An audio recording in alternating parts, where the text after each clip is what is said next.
Oke guys, sebelum kita mulai ada baiknya dibantu like video ini, dan bagi yang baru bergabung silahkan tekan dulu tombol subscribe dan aktifkan loncengnya.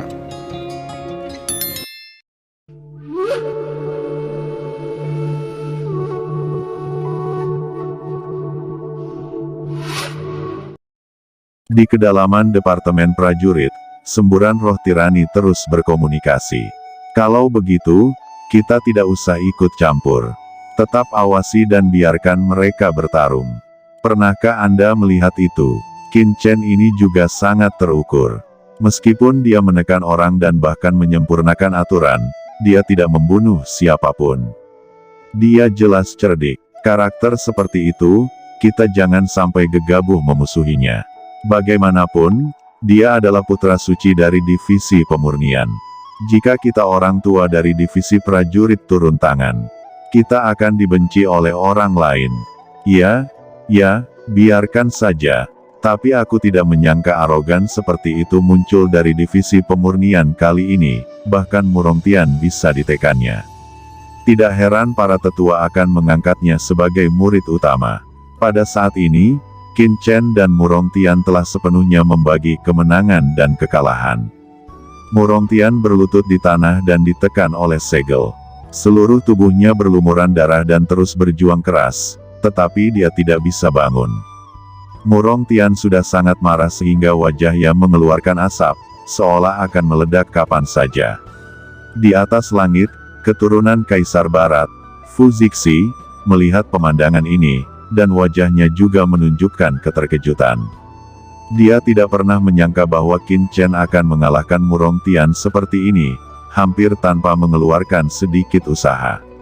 Awalnya, dia dan Murongtian bekerja sama untuk menekan Qin Chen, tetapi setelah melihat langkah pertama Murongtian, Fu Zixi berada dalam martabat putra Santo Tua.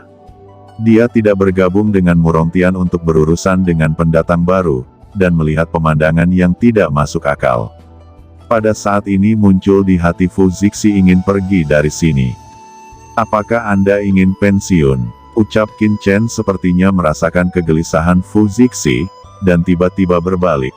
Matanya terkunci pada Fu Zixi lalu berkata, meskipun apa yang Anda lakukan tidak sekurang ajar Murongtian ini, itu juga dosanya sangat keji, karena telah berani mengingini bawahan tuan muda ini.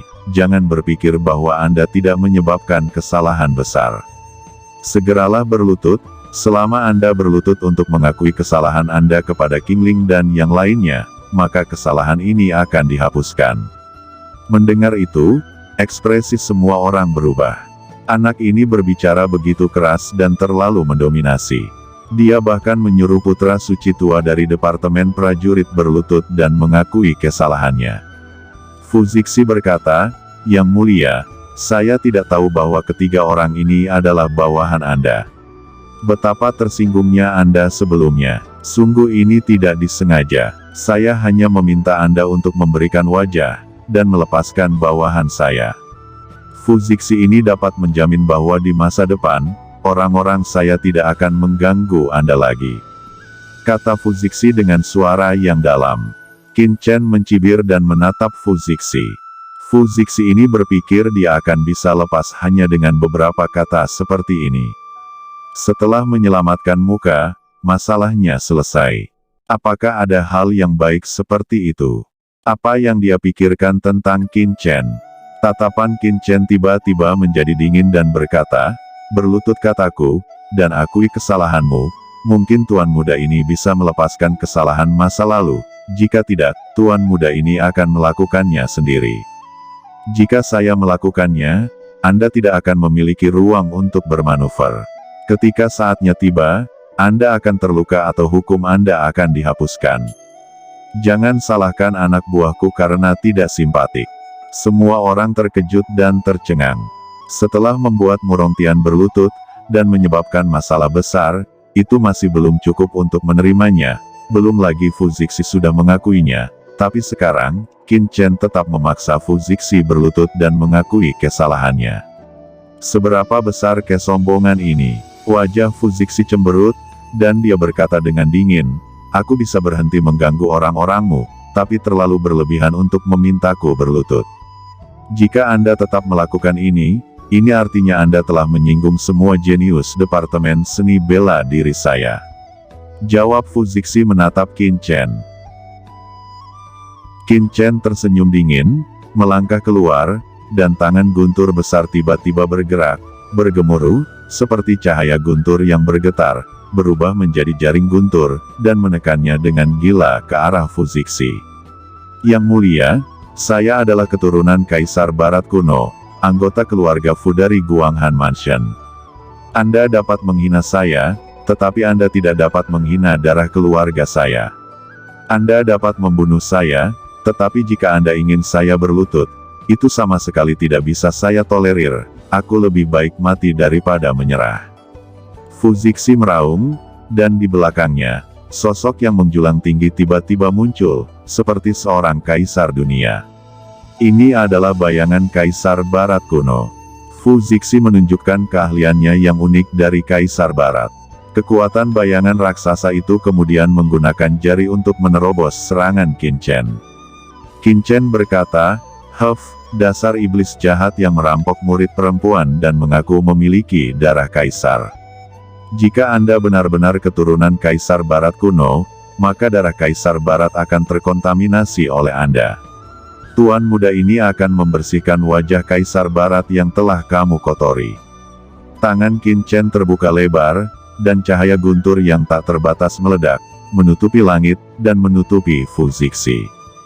Di bawah tekanan kekuatan ini, jari-jari Kaisar Barat emas membuat suara berderak, dan retakan yang tak terhitung jumlahnya muncul di jari itu. Akhirnya, jari Kaisar Barat meledak. Sialan, Kaisar Barat menjelajahi naga, tidak ada bayangan. Teriak Fu Zixi bergerak, dan seluruh orang itu tampak berubah menjadi naga pengembara emas, berkedip dalam kehampaan, dan menghilang tanpa jejak. Ini adalah dava bayangan Kaisar Barat. Menurut rumor, keterampilan tubuh Kaisar Barat kuno memang luar biasa, dan dia mengendalikan tubuh yang melawan langit. Begitu ditampilkan, bentuk tubuhnya seolah berada di antara nyata dan ilusi. Dengan mengandalkan kekuatan magis ini untuk melakukan perjalanan di surga, menghindari banyak krisis dan perburuan, dan menjadi generasi hegemoni. Fu Zixi layak menjadi putra Santo veteran. Dengan segala cara, dia benar-benar bisa melarikan diri. Sepertinya terakhir kali dia bertempur dengan Murong Tian, dia belum menunjukkan kekuatan magis terkuatnya ini. Ucap banyak murid terkejut. Qin Chen melambaikan tangannya yang besar ke bawah, dan menemukan bahwa tidak ada apa-apa di sana. Dia tiba-tiba mencibir, "Apakah kamu lari?" Kemudian dia melambai dengan penuh semangat ke cakrawala yang jauh. "Ditemukan, mati untukku," ucap Qin Chen mengubah telapak tangannya menjadi pedang dan menebasnya dengan itu. Dia menebas ke arah kekosongan, dan kemudian tiba-tiba, sebuah lorong seperti badai luar angkasa muncul. Di tempat riak itu, sebuah lubang hitam tiba-tiba muncul di kehampaan. Di kehampaan yang jauh, sebuah jeritan terdengar. Saat berikutnya, sesosok jatuh dari lubang hitam. Itu adalah Fu Zixi yang terluka oleh Qin Chen di udara. Qin Chen mengubah telapak tangannya menjadi cakar dan meraihnya. Kemudian Fu Zixi ditangkap seperti ayam. Kekuatan yang kuat menekan Fu Zixi, menyebabkan Fu Zixi berlutut tiba-tiba di depan Qin Chen. Putra suci veteran Fu Zixi baru saja berlutut di tanah seperti ini, wajahnya memerah, jubahnya koyak, dan darah menetes. Dia meraung dengan panik, mencoba melepaskan diri dari belenggu Qin Chen, tapi itu tidak berguna. Di bawah kekuatan kuno Qin Chen, dia tidak bisa bergerak sama sekali. Seperti Murong Tian, dia juga berlutut di tanah dan menjadi bahan tertawaan di mata semua orang. Apa itu dava bayangan Kaisar Barat? Biarkan saya melihatnya, ucap Qin Chen menekan tangan besarnya di kepala Fu Zixi, dan Fu Zixi tiba-tiba berteriak dan meraung.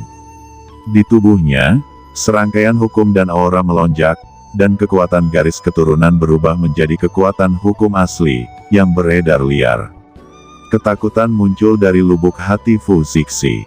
Di bawah mata Qin Chen yang mengintip, dia tampaknya tidak memiliki rahasia untuk disembunyikan, dan semua jelas berada di bawah mata Qin Chen. Ini menarik.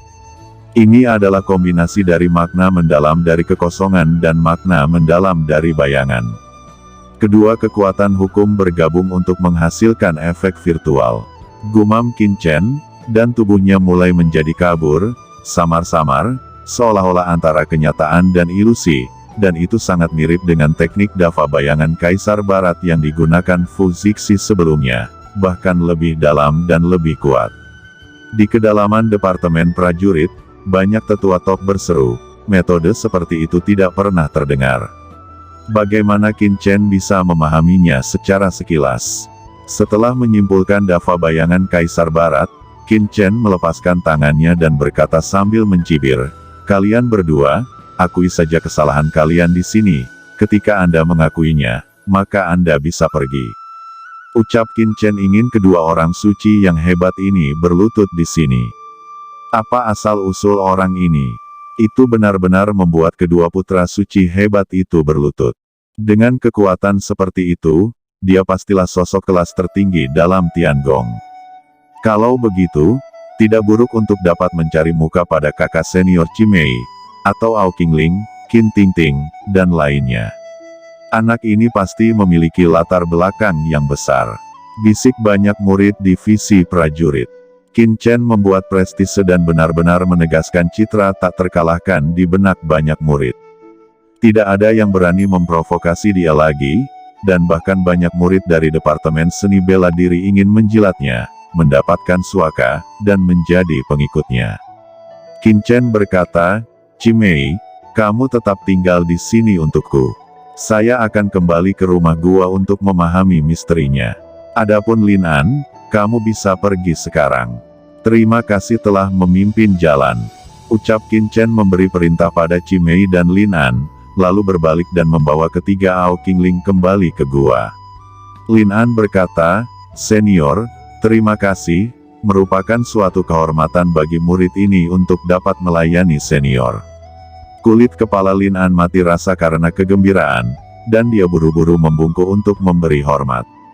Itu adalah berkah baginya. Qin Chen mengabaikan murid-murid lainnya, mengangguk, memimpin Ao Qingling ke dalam gua, dan menghilang di mata semua orang. "Chen kecil, kamu membiarkan Murong Tian Shengzi berlutut di sini, apakah ini agak berlebihan?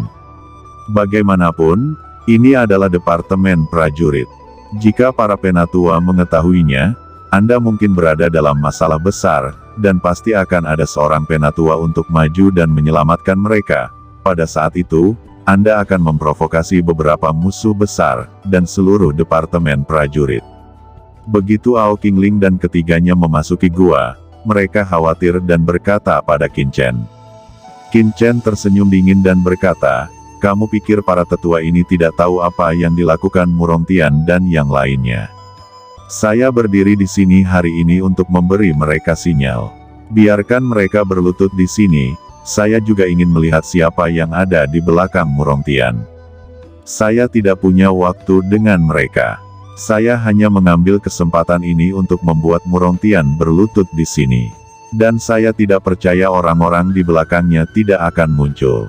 Ketika saatnya tiba, itu akan diselesaikan bersama." Jawab Qin Chen menjelaskan.